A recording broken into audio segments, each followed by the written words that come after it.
guys, Candace here, and welcome to my channel. For those that are new, I share my life with you through the lens of planting, gardening, DIY, baking, whatever I have going on at the moment. And I'm so happy that you clicked to be with me today, because today I'm going to go over the top 5 low light houseplants. Now, these houseplants are based on my opinion. They're green babies that I have in my home that I've been taking care of for a while, and I consider them foolproof. Now, this is to kickstart your houseplant journey. So if you are a beginner or you're interested in getting started, I hope I am able to inspire you to go ahead and get a few of these green babies for your own home. I have over 70 houseplants in my home. If you haven't already, definitely take a look at my tour. Make sure that you stay tuned. I have 2 honorable mentions that I want to throw at you as well, but let's get started. Here is the first plant, and this is not only one of my top 5s for low light, but this is one of my favorite house plants in general. This is an arrowhead or a syngonium, and there are tons of varieties. There's a pink butterfly, I think, and it's beautiful as well. I don't have it in my collection, but despite the light variation in the leaves, this plant will thrive in lower light conditions. As a matter of fact, I have it in my living room, which is north facing, and I have tons of new growth down here at the bottom. All these little leaves, these just popped up. I've got some new growth coming in. 1, 2, 3, 4. It's in a dark window. So I definitely recommend this for a lower light room or area. Just a good fertilizer, and keep it away from drafts, and it does really good. The next plant I want to mention is a Heartleaf Philodendron. Philodendrons in general handle lower light conditions. This one by far performs the best. Once again, this is in a low light window. It's a north facing window. It gets afternoon sun, if that, if it's not a cloudy day, and the window is covered by a big tree. So she still has plenty of growth on her, and the leaves are a pretty good size for a low light situation. So I definitely recommend this one. The golden pothos is a foolproof plant.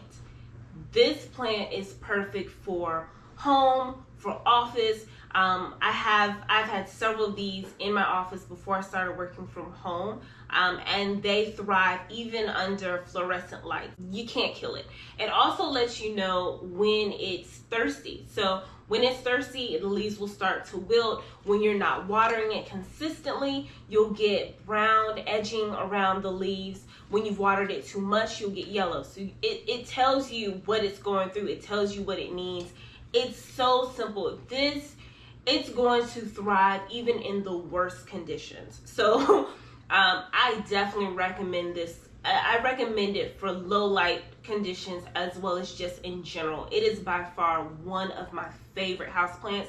If I have a room or an area that doesn't have a window, or it's a really dark space and I still want some greenery, I pick a pothos, because a pothos is going to do great. One of my favorite low light plants, clearly they're all my favorite, but a snake plant. You cannot go wrong with a snake plant, and there are so many different varieties. I have a snake plant in nearly every room of my home, and they're just simple. They're succulent, so they don't need much. It's basically like a sit it and forget it. As a matter of fact, you really should only water it as often as you pay rent or mortgage. It doesn't need a lot.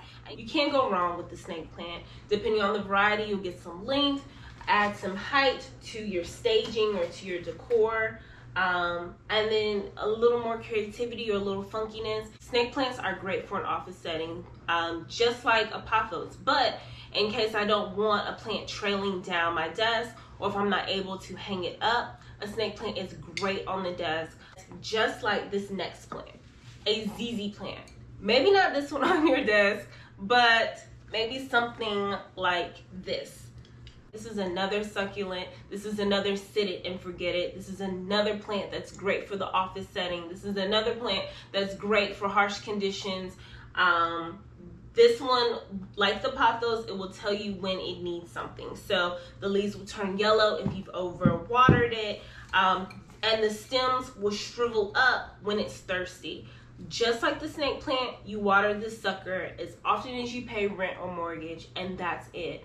It doesn't need intense sun. It doesn't need humidity. It doesn't need much of anything.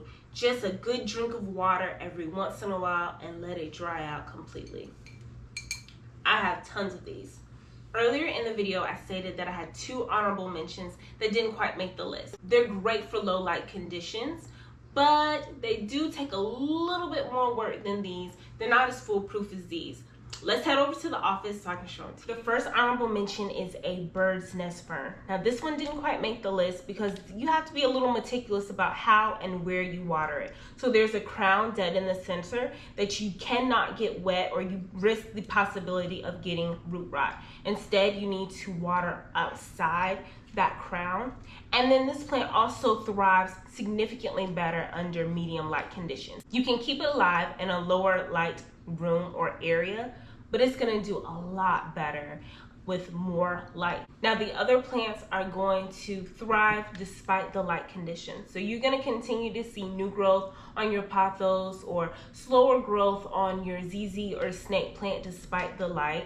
But this one, the growth is going to be stunted if it doesn't have higher levels of light. But once again, it can survive and it can do really good in a lower light room. And my other honorable mention is Big Monty. So this is a Monstera deliciosa or split leaf philodendron or a Swiss cheese plant. So many nicknames. But surprise, surprise, this plant handles lower levels of light as well. So I have monsteras throughout my home. The more light and humidity you give it, it's going to thrive. It's going to grow significantly faster. But you can still have this beautiful plant in the corners of your room or areas where you need some more height for your decor. And it's still gonna grow and it's still gonna be beautiful. The leaves might not be as fenestrated, the leaves might not be as big, which is why I didn't make my top 5, but it still is a beautiful plant that can handle pretty much any room in your home or office. Well guys, that's it for today's video, and I hope you enjoyed it. I hope you're inspired to kickstart your houseplant journey, or to hop in the car and head to your local nursery center to look for these plant babies. If so, definitely give me a like and consider subscribing for more planty videos. I love you for watching. I'll see you in the next one.